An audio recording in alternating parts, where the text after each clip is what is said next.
Cotton వేసిన rice సోదరులకు ధన్యవాదాలు తెలియజేస్తూ, సార్ మీ పేరు చెప్పండి. హనుమంత్ సార్. హనుమంత్. ఏ ఊరు? చిన్నది. ఏ మండలం?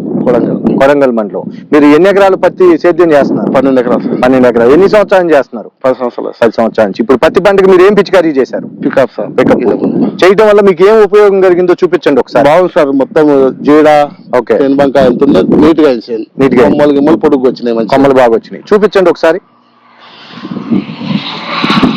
అంత నీట్ గా ఉంది. కొట్టక ముందు ఆకు ఎట్లా ఉంది చూపించండి. కొట్టక ముందు బడ్స్ ఉంది సార్. ఆకుండే బడ్స్ కొట్టినాకంతా క్లియర్. రిజల్ట్ బాగుంది. రిజల్ట్ బాగుంది. సార్ మీ పేరు చెప్పండి. మా పేరు రాములు సార్. రాములు. మీరు ఎన్ని ఎకరాలు సేద్యం చేస్తున్నారు? నేను ఒక 50 ఎకరాలు చేస్తాను. మీరేం పిచికారీ చేశారు?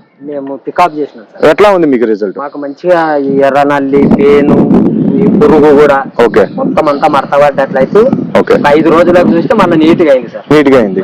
బ్రాంచెస్ ఎట్లా వచ్చినాయి చూపిండి ఈ ఒకసారి. ఆకులు ఫస్ట్ ఇట్లా ముదిరినట్లా ఇట్లా ఎరుపుమైన ఇట్లా మచ్చలు ఉంటే ఇప్పుడు నీట్ గా వచ్చింది సార్. మండి వచ్చింది, కూడా వచ్చింది. ఓకే మంచిగా మాకు నచ్చింది. రైతుకి అయితే ఉపయోగపడుతుంది మాకు. ధైర్యంగా చెప్తారా? ధైర్యంగా. ఎందుకు చెప్తున్నారు మీరు? ఎందుకంటే మాకు మంచిగా అయినందుకు మీరు కూడా కొట్టుండటని చెప్తాం సార్. చెప్తున్నారు. రైతు సోదరులందరినీ వాడుకోమని చెప్పొచ్చా? అందరినీ వాడుకోమంటని చెప్తాము.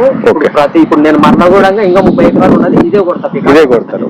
ఎక్కడ తెచ్చి వాడారు మీరు? నేను రాఘవేంద్ర దాంట్లో తెచ్చినాము. మన చౌకమార్ షెడ్తో తెచ్చారు. తెచ్చినందుకు రైతులందరికి ఉపయోగమేనా? ఉపయోగమే సార్. ఇదైతే మంచిగా పనిచేసింది. ఇది పికప్ వాడిన ఫార్మర్ యొక్క అనుభవం.